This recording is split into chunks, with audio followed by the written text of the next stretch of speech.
Hello, Umut here. Welcome to another video. Today I'm going to work on my Delusions art journal and create another art journal page.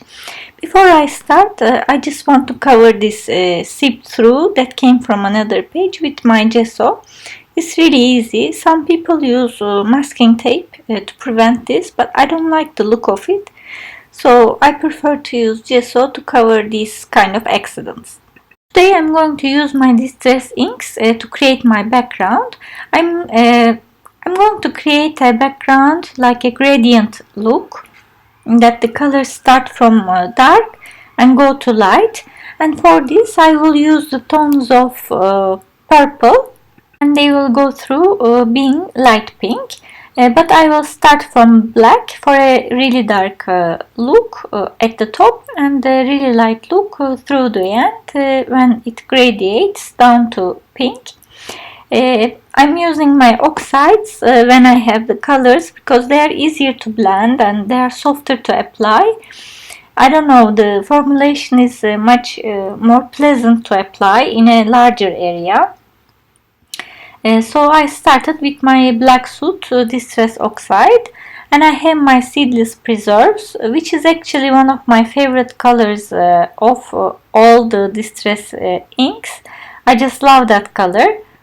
If you ask me where this idea came from, why to create a gradient look, I was just walking around and I saw a skirt in a window, just clothes shopping, and it was like this gradient look, but it was starting from black and going to light blue, so it was dark blues and light blues. And I thought I'm using blue a lot, so let's change it to another color. So that's where the inspiration came from. I'm just switching to seedless preserves, and now I go back and forth to make a nice blend. So I use the other color and then I go to black and the lighter color, and you will see I will apply the same thing all throughout this background. I am not pushing my sponge a lot, it's just natural, and I'm not taking a lot of color from the ink. And next color is Victorian Velvet, to go through a lighter color, and you will see that I will put this on my notebook and then go back to my seedless preserves, the darker color, to blend these two colors seamlessly as well. I'm going over the other area when I am blending it, so when I go back to Victorian Velvet I will go back and go over the same area, going over the darker part as well. This gives you a really nice look that has all the values and darker and lighter colors all together. And the last and lightest color I'm using here is Tattered Rose. I think it completes the picture very well, and I'm really happy with how it looks. I'm just going back and forth between all the colors to make the background as smooth as possible. And now I'm going to use this stencil. This is from Dusty Attic, and I'm going to put down the link for their website so you can find the stencil. It's very easy to roam around. When you find it, you can just look for it in any stockists that they have around the world, or order from them if you like it. I'm using a paste here, a black paste from Dreamweavers. And I'm just going to go over all this page using this, creating some texture with this stencil. It creates a very nice contrast and a lot of interest at the back before I work on my focal point. Using texture paste is the most difficult thing for me with a stencil. I make a mess all around it, and now you can see my table. It's everywhere, in my hands, on my table. Cleaning the stencil is a must as soon as you finish, because then it will dry and ruin your stencil. So I love the effect, but I don't like the work that I need to put in it, in short. It's not perfect, but I like the look of it. It's not supposed to be perfect. It looks more natural and organic if there are flaws on it, so I'm really happy with how it looks. To add some interest, I'm using an embossing paste, not embossing powder, to go over this paste to create some glitter effect. This is black, but it has glitter in it, and it's from Nuvo. I will use it again, and I will show you the packaging, don't worry. And I'm going to use my heat gun to dry the paste together with the embossing powder and have some sparkle in it. You will see, I will show you the page when I finish, and you will be able to see all the glitter coming from it. And after this I will use some jewel dots from Dovecraft in these colors that I found in my stash that really goes with my background. They are glitter dots and they are in the tones of purples. So I will just take them. They have glue themselves, so I don't need to use glue. And I will just stick them on this background figure that I created with my stencil. So it looks like there are jewels on this design.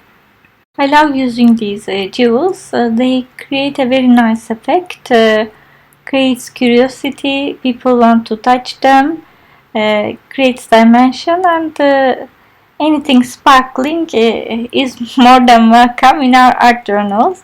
At least mine. I like the sparkly effects that are subtle.